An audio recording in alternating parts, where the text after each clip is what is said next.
अस्सलाम वालेकुम रहमतुल्लाहि वबरकातुह। Good morning. देखती आंखों सुनते कानों आपको मेरी तरफ से आदाब अर्ज़ा। आज मंगल है जी, बरमल राम की 22 जुलाई और सावन की 7। अखबार की तरक्की और तरवीज और उसकी अहमियत को उजागर करते हुए today's news with Rana Imran के साथ हाजिर हूँ। आज की मोटी मोटी खबरें। सबसे पहले आज की हेडलाइंस। केपी हुकूमत 6, अपोजिशन के 5 सेनेटर्स मुंतखब। इंतखाबी मुआहिदा कामयाब, नाराज उम्मीदवार को कोई वोट नहीं मिला। 19 साल बाद मुंबई ट्रेन धमाकों के तमाम 12 मुसलमान मुलजमान हाई कोर्ट से बरी। इंसाफ का सर बुलंद हुआ सुप्रीम कोर्ट। राज खुद नोटिस ले सदर जमीयत उलमाए हिंद। जनूबी पंजाब की तरक्की मेरे दिल के करीब, अवाम को सहूलतें दहलीज पर फराहम कर रहे हैं, वज़ीर आला मरीम नवाज कह रही हैं। ईरानी वज़ीर दाखिला का मोहसिन नकवी को फ़ोन, शराब से जानी व माली नुकसान पर ज़ाहिर अफसोस। पीसी होटल्स चीन का मुमकिना टेक ओवर, 2 कंपनियों ने 56% हिस्से खरीद लिए। पाकिस्तान में यूएस एड प्रोग्राम जुज़ी बहाल, प्रोग्रामों के लिए फंड्स जारी। टीवी शोबा में इनकलाब लाना मुश्किल ज़रूर लेकिन नामुमकिन नहीं, हमारे प्राइम मिनिस्टर कह रहे हैं जी। Chief justice Peshawar high court ने आर्टिकल 255 के तहत आईनी जिम्मेदारी निभाई, वजारत कानून कह रही है जी। पंजाब असम्बली में सेनेट की नशिस्त हुकूमती रुकन हाफिज अब्दुल करीम ने जीत ली। हाफिज अब्दुल करीम को हुक्मरान इत्तेहाद के 18, मद्दे मुकाबल अब्दुस्तार को अपोजिशन इत्तेहाद के 9 वोट कम मिले। जिशकारी वाक़या जहालत के इंतहाई, कत्ल होने वालों का अज़वाजी रिश्ता नहीं था, वज़ीर आला बलूचिस्तान कह रहे हैं। बलूचिस्तान में जोड़े का कत्ल मौशरती इक़दार, रियासती कानून के मुंह पर तमांचा, उस्मान बुखारी कह रहे हैं इन्होंने की।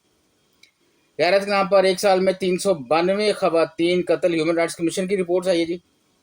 जिसमें शहबाज शरीफ का सऊदी शहजादा अल वलीद बिन खालिद बिन तलाल के इंतकाल पर दुख और अफसोस का इजहार। खैबर पख्तूनख्वा तहरीर में पहली मरतबा शफाफ सेनेट इंतखाबात हुए, अपोजिशन लीडर क्या है जी। जिसमें शहबाज शरीफ का वज़ीर आला बलूचिस्तान सरफराज बुख्ती से टेलीफोनिक रब्ता। बढ़ते हैं जी बैक पेज पे। थोड़ी सी खबरें जी बैक पेज, बाकी तो इश्तिहारात हैं। आफिस सिद्दीकी केस, वफाकी हुकूमत को तौहीन अदालत का नोटिस। व्हाट्सएप ऑफिशियल लोगों के इस्तेमाल से धोखाधड़ी का इंकशाफ। मुसाफिर को कराची की बजाय जिद्दा ले जाने वाली एयरलाइन और इमिग्रेशन काम को नोटिस जारी। हुकूमत बिजनेस कम्युनिटी की बात सुनने के लिए तैयार नहीं, चौधरी शफीक अंजम कह रहे हैं। 65% पाकिस्तानियों का जमहूरियत पर भरपूर एतमाद, आईपुर सर्वे। बटा मजदूर पैसे लेकर खुद ही पटिशन कर देते हैं, लाहौर हाईकोर्ट की तरफ से ये जी स्टेटमेंट। बाबूर से सैलाब की तबाह करे, 3 सयाह जाबक, 4 जख्मी, 15 लापता। पीटीआई वर्कर्स को जानवरों की तरह अदालतों पेश किया जाता है, जिन जजों से इंसाफ चाहिए वो खामोश हैं, आलिया हमजा कह रही हैं। चकवार और झेलम को अफजदा इलाका करार दिया जाए, गवर्नर पंजाब कह रहे हैं। एक्सपोर्ट सहूलत स्कीम का गलत इस्तेमाल, टेक्सटाइल कंपनी का 2 अरब का टैक्स फ्रॉड। बढ़ते हैं अंदर वाले पेज पे। गजा में जंग फौरन खत्म होनी चाहिए, बरतानिया समेत 24 इत्तेहादी ममालिक का मुतालबा।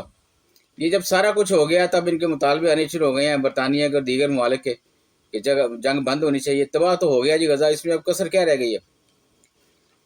शौकत यूसुफजई ने असद यार वली के केस में हाईकोर्ट से रजू कर लिया। सूबाई तरक्याती वर्किंग पार्टी इजलास, 29 अरब 24 करोड़ रुपए के फंड्स की मंजूरी। सुरीली आवाज का परिंदा इंडियन ड्राबन माहौलियाती तवाज़ुन बरकरार रखने में अहम किरदार का हामिल। जर्मनी का गैर यूरोपीय मुल्कों के लिए फ्रीलांस वीज़ा स्कीम का आगाज। बांग्लादेशी तरबीती लड़ाका तैयारा स्कूल पर गिरकर तबाह हो गया जी, 19 अफराद हिलाक हो गए। पीटीआई ग्रुप बंदी के बाद हुकूमत को मुश्किलात का सामना करना पड़ा, अकरम दुरानी कह रहे हैं। अमेरिका में सिख फॉर जस्टिस का भारतीय यौम आज़ादी पर रैली निकालने का ऐलान। मखसूस हिस्सों पर कब्जा करके अवाम को गुमराह किया जा रहा है, बैरिस्टर सैफ कह रहे हैं जी। पाकिस्तान शहीन्स का इंग्लैंड में पहला वनडे आज। साबिक ओलंपियन जाहिद शरीफ का बेनिफिट मैच 6 सितंबर को लाहौर में होगा। आज कितने हैं जी, बस इजाज़त होगा। अल्लाह हाफिज़।